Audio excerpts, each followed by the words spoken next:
Hello friends, जय हिंद। स्वागत है आप सभी का मेरे यूट्यूब चैनल पर। मैं अखिलेश पटेल। आज के इस वीडियो में हम बात करेंगे इंडियन कोस्ट गार्ड के न्यू रिक्रूटमेंट नोटिफिकेशन के बारे में, कि इसकी एलिजिबिलिटी क्राइटेरिया के बारे में और इसके सिलेक्शन प्रोसेस के बारे में।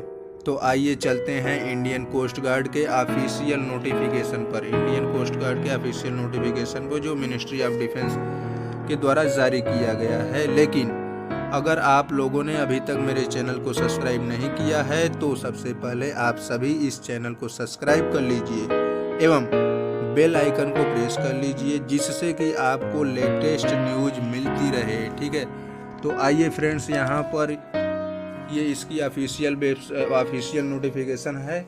यहाँ आप देख सकते हैं कि भर्ती नाविक जनरल ड्यूटी, नाविक डोमेस्टिक ब्रांच यानी कि डीवी और यांत्रिक के लिए निकाली गई है।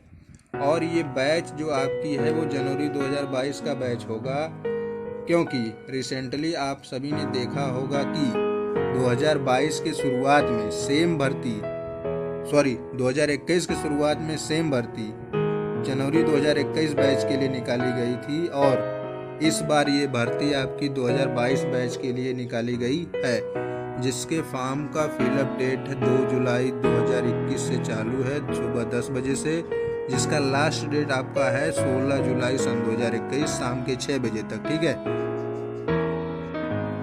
ठीक है फ्रेंड्स, यहाँ देखते हैं आपका अगला एलिजिबिलिटी कंडीशंस क्या क्या दिया गया है। और एजुकेशनल क्वालिफिकेशन सेकेंड नंबर पे दिया गया है, जिसमें यहाँ पर आप देख सकते हैं कि नाविक जनरल ड्यूटी यानी नाविक जीडी के पोस्ट पर अप्लाई करने के लिए आपसे 12वीं की योग्यता मांगी है। बट आपकी जो 12वीं है उसमें मैथ और फिजिक्स का होना कंपलसरी है, तभी आप नाविक जीडी के पोस्ट के लिए अप्लाई कर सकते हैं। 10+2 पर होगा, लेकिन साथ में आपका मैथ और फिजिक्स होना चाहिए, तभी आप नाविक जीडी यानी नाविक जनरल ड्यूटी के लिए अप्लाई कर सकते हैं। और जो सेकेंड पोस्ट आपका है वो है नाविक डोमेस्टिक ब्रांच यानी इसको बोलते हैं नाविक डीवी। इसमें आपका मिनिमम क्वालिफिकेशन मांगा है क्लास 10th पास। जो भी कैंडिडेट्स क्लास 10th पास हैं किसी भी बोर्ड से, वो नाविक डोमेस्टिक ब्रांच का फॉर्म भर सकते हैं। तीसरा पोस्ट जो है आपका यांत्रिक का है। ठीक है, इसमें भी आपका अगर 10th पास हैं तब आप इस पोस्ट पर अप्लाई कर सकते हैं। साथ में आपको 10th के साथ आपका डिप्लोमा होना चाहिए, और डिप्लोमा आपका इलेक्ट्रिकल, मैकेनिकल, इलेक्ट्रॉनिक्स या टेलीकम्युनिकेशन, रेडियो पावर इंजीनियरिंग में होना चाहिए, जिसकी वैलिडिटी मिनिमम आपकी 3 साल होनी चाहिए। ठीक है, अगर आप 10th पास हैं तो आपका डिप्लोमा 3 साल का होना चाहिए या 4 साल का होना चाहिए। लेकिन साथ में एक अलग नोटिफिकेशन इसका जारी है इसी पोस्ट के लिए, कि यदि आपने 10th के साथ 12th पास किया है तो आप इन्हीं सब ब्रांचेज में अगर डिप्लोमा 2 साल का भी किए हैं या 3 साल का किए हैं तो अप्लाई कर सकते हैं इसी पोस्ट के लिए, यांत्रिक के लिए। ठीक है, और इसी यांत्रिक के पोस्ट के लिए आपका यहाँ एक नोट दिया गया है, लिस्ट ऑफ इक्विवेलेंट डिप्लोमा, यानी कि अगर आपके पास इसमें से किसी ब्रांच में आपका डिप्लोमा नहीं है, इन सभी ब्रांच में इलेक्ट्रिकल, मैकेनिकल एंड इलेक्ट्रॉनिक्स या टेलीकम्युनिकेशन में आपका डिप्लोमा नहीं है, तो भी अगर इसके बराबर जो भी आपका क्वालिफिकेशन है जिसकी जानकारी दी गई है यहाँ पर, आप इसको पढ़ लीजिएगा। अगर आपका इलेक्ट्रिकल इंजीनियरिंग में इलेक्ट्रिकल एंड इलेक्ट्रॉनिक्स से आपने डिप्लोमा किया है तब भी आप अप्लाई कर सकते हैं। इसी तरह कंडीशंस दिया गया है यहाँ पर 3-4। और मैकेनिकल इंजीनियरिंग में भी अगर आपने इन डिपार्टमेंट्स में डिप्लोमा किया हुआ है तब भी आप इस पोस्ट पर अप्लाई कर सकते हैं। ठीक है दोस्तों, और आगे की जो जानकारी दी गई है वो एज के बारे में दिया गया है।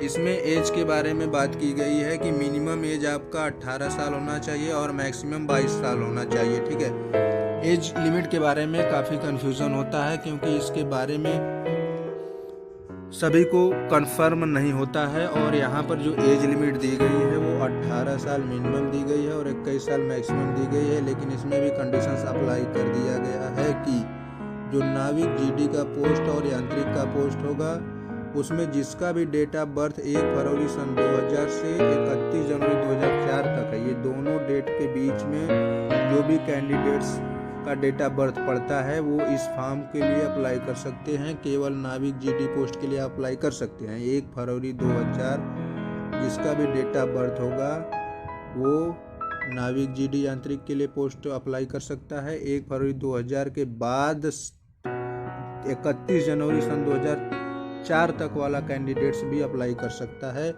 और जो आपका बी नंबर दिया गया है, बी नंबर पर आपका जो पोस्ट है वो नाविक डीबी का है, यानी डोमेस्टिक ब्रांच का। तो उसमें जो जिस कैंडिडेट का डेट ऑफ बर्थ 1 अप्रैल सन 2000 का है और 31 मार्च 2004 के बीच का है, वो इस पोस्ट के लिए एलिजिबल होंगे। 1 अप्रैल सन 2000 के पहले कोई भी कैंडिडेट्स इस पोस्ट को अप्लाई नहीं कर सकता है और 31 मार्च 2004 के बाद वाला भी कोई कैंडिडेट्स इस पोस्ट पर अप्लाई नहीं कर सकता है। इस डेट और इस डेट के बीच में इन दोनों के साथ, इस डेट और इस डेट के साथ आप अप्लाई कर सकते हैं जिनका भी डेट ऑफ बर्थ इनके बीच में पड़ता है, या 1 अप्रैल सन 2000 वाला भी अप्लाई कर सकता है और 31 मार्च सन 2004 वाला भी अप्लाई कर सकता है और इन दोनों के डेट के बीच का कैंडिडेट भी अप्लाई कर सकता है। साथ ही अपर एज रिलैक्सेशन आपका दिया गया है।